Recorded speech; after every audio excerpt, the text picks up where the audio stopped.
We're in day 20 of a government shutdown. It's exceptionally avoidable, but it's also exceptionally painful and distracting to the American people. The USDA, the Farm Service Agency, loans have stopped. TSA employees are working without pay. If we can't get this resolved by tomorrow, they will miss a paycheck, but they will still be at work. Home lending programs have halted. For the FAA, the new air traffic controllers are not being trained. We still have air traffic controllers in the tower who are working now by tomorrow without pay coming in, but new training has stopped. That means a year from now, when we need to have those new air traffic controllers take their spot in that tower, there won't be someone in that tower because we've halted the training at this point. IRS taxpayer advocate services are closed, Indian Health Services being stretched, Bureau of Indian Affairs, most employees have been furloughed, Department of Commerce and many others have been affected. Well, this doesn't affect most agencies in the federal government. It affects a lot, and it affects real lives and real people. Let me give you some examples just from my state in Oklahoma. There's a technology company in Tulsa that will have to begin furloughing employees because one of their contractors, they're a contractor for the federal workforce. For those folks that are selling their cattle right now that have a relationship with Farm Services, they can't cash that check because they can't get a second co-signer for the check, and that definitely affects them.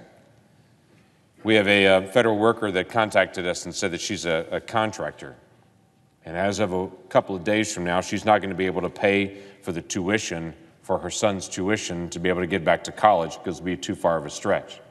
The food banks in my state have already started stocking up and reaching out to federal employees that if they don't get a check starting tomorrow, that are going to be stretched to be able to get a check and will need some additional assistance, many of them for the first time ever. We have a family that's in the Norman area, south of Oklahoma City, that typically handles the contract for housing for those students that are coming to FAA and to the academy. Well, obviously those academy students have all gone home, and they're losing $5,000 a week due to the shutdown and the lack of housing for those folks.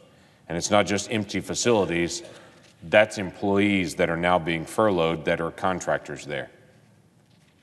See, this affects real lives and real people, but this was an exceptionally avoidable shutdown. The President of the United States, months and months ago, announced publicly and repetitively he is not going to sign a funding bill at the end of the year that does not add additional border security. Over and over again, in public speeches and in private conversations on this Hill, the President repeated over and over, I am not going to sign a funding bill unless it adds additional border security. And for some reason, half of this Hill ignored it and said he's just kidding. He's not just kidding. He sees the issue of border security, which I do, by the way, as well, as being a serious issue that has been talked about for decades but has not been addressed. Now, all of these families are being impacted because half of this Hill said they thought the president was kidding. We should be able to do basic border security. This used to not be a partisan issue. It was just a decade ago that this body voted to add 650 miles of additional fencing along the border between Mexico and the United States because at that time, a decade ago, this body said it is a serious issue with border security. We should add fencing to the border. And outspoken liberals like Senator Clinton and Senator Obama voted to add fencing to the border in 2006 and said that is the right thing to do. But suddenly now, a decade and a couple of years later, it's a partisan issue, and we can't allow President Trump to have additional fencing. It seems very odd to me. This seems like a personal attack on the president rather than a realization of where we've been as a country for a long time. We should have basic border security. And for the president to be actually very malleable in this, shockingly so to some people, that he stepped out and said, I want $5.7 billion for wall or for fencing or for steel barriers or whatever you want to call it, we need some additional barriers on it. To negotiate during the Christmas time period and to be stuck because the White House makes an offer to Senator Schumer, and Senator Schumer's response apparently was, we will wait to negotiate this after Nancy Pelosi becomes Speaker. And so for 10 days, we sat with no negotiations going because we had to wait until there was a Speaker Pelosi. And now Speaker Pelosi steps up and says, we're going to do nothing on this. And the president says, no, we need to do something. And suddenly something that the American people saw as obvious, why wouldn't we do basic things for border security, has suddenly become political and controversial. The president, even in his speaking earlier this week from the Oval Office, started by saying we should do additional technology at the border. I fully agree. In fact, the Department of Homeland Security, just in the last 2 years, has added 31 new fixed surveillance unit towers to the southern border, has added 50 mobile surveillance systems to the southern border, and has added ground sensors and tunnel detection capabilities to the southern border. Those are all technology aspects of helping the southern border. The president stepped up and said, we need to do more in that area. He said we need to add additional agents, which again has not been a partisan issue in the past. He said we need to add additional immigration judges, which again has not been controversial. We have 800,000 people waiting in immigration courts to get due process right now. Many of them will wait 3 years or more just to get to a court. It's because we have too few judges handling the many immigration cases that are out there. This should be a common sense issue to say, let's add additional judges so people can get to due process faster. But suddenly, that's become controversial. And the president said, we need to add a steel barrier. Now, I'm fully aware he's talked about wall in the past, and he said wall, wall, wall over and over. And some people have this picture that it's going to be the Berlin Wall complete with graffiti on the side of it. That's not what DHS is putting up, nor what they have put up. They put up these big steel slats because the Customs and Border Patrol folks don't want a solid wall. They need to be able to see through it to see if there's a threat coming to them. Has it made a difference? It's absolutely made a difference. So my team was down at the border there at San Diego just a month ago. They visited with the Customs and Border Patrol folks there. They stated that the old fencing that's there, and there's some very old fencing in that area, that old fencing had more than a dozen penetrations through it a day. A day. It was meaningless. But the new fencing they're putting up, these big steel slats, that steel barrier has one person a month. One a month. So it moved from 10 to 12 a day to one a month. That's a pretty big difference. That's helping actually manage our border. That's why fencing actually does work. And I'm fully aware, folks say if you put up a 30-foot fence, you get a 31-foot ladder. But what happens is if you climb a 31-foot ladder, you have to slow down in the process, and it gives time for the Border Patrol to be able to interdict. That's really what a fence is all about. To say you can't just cross here easily. You've got to be able to slow down through the process, and so we can actually interdict folks. This is a completely avoidable and, quite frankly, very recognizable problem. We should not have a government shutdown happening right now. And interestingly enough, some of my Democratic colleagues that I've spoken with over the last 2 days will quietly whisper in these hallways, I hope the president will just declare a national emergency. And so the fencing can get built and we can say we fought it, rather than actually bring a piece of legislation here and solve it. You know, there are real families and real lives that are getting affected by this. Let's resolve this. This is not a big number. This is not a complicated issue.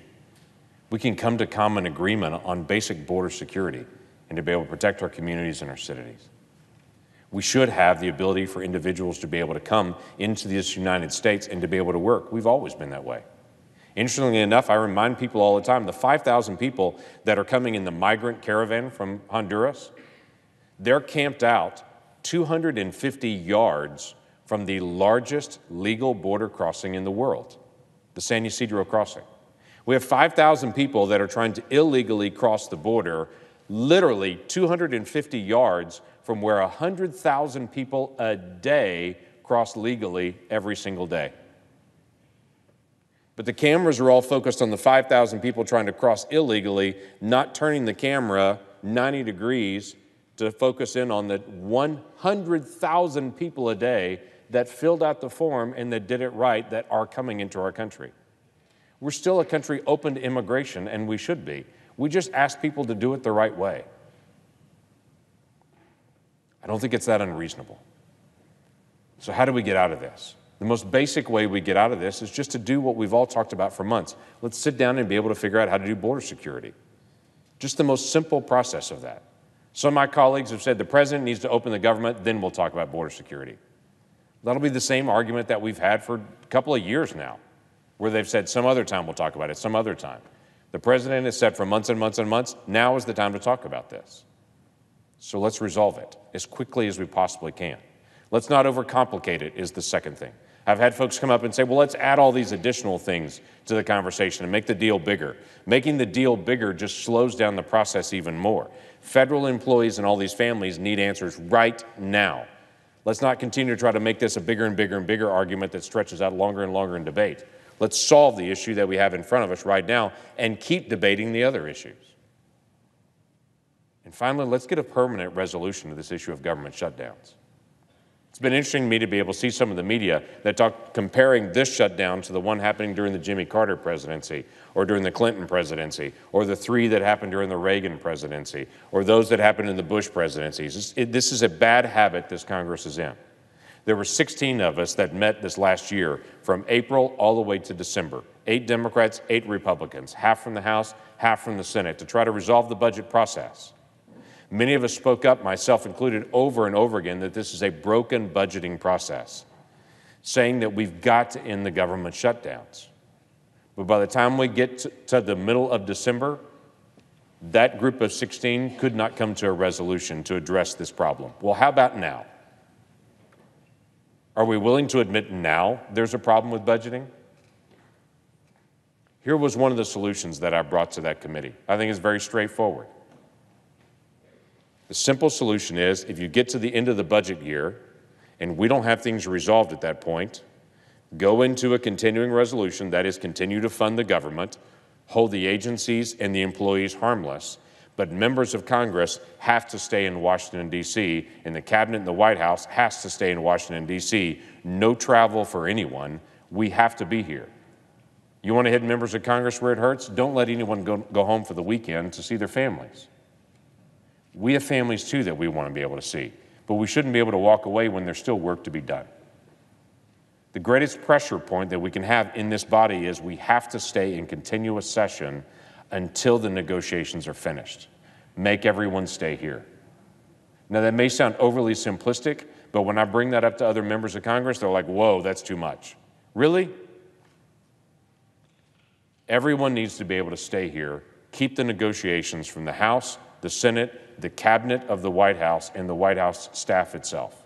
The second thing that you can do is each week, through any kind of fight that goes on to get the budgeting done, cut everyone's budget in the House, the Senate, and the White House operating budget 5% that week. Now again, holding all the agencies harmless, but those that are doing the negotiations start feeling the pressure. Not only can you not travel, you can't go see your families, you're having to stay in continuous session, but your budget's getting cut every week for 5% each week until it gets resolved. Again, the pressure is on the people it should be on, and holding the American people that aren't in the middle of this fight harmless in the process. There are ways to solve this, simple common sense ways. And I'll continue to be able to bring those up again and again. Because when this shutdown is complete, there'll be a fight over another one coming. And in the meantime, we need to try to end this loop that we're in that destabilizes our system. Let's do border security. Let's not fight over, okay, well, let's open the government up and then we'll talk about it later. Everyone knows that really won't happen. Everyone knows that game. Let's resolve what all the American people know need to be resolved. Basic, functional, real common sense security. Not putting up a big wall across the whole border. No one wants to see a 2,000-mile long wall. It's not even needed. But in areas where there's a city on both sides of the border, and literally you cross the border within seconds, unless there's a barrier there, makes sense to have a barrier in those locations. Makes sense to put technology in other areas to be able to monitor folks that are illegally crossing the border in other areas. We can do this in a common sense way. We can do this quickly. Let's get it resolved. And with that, I yield the floor.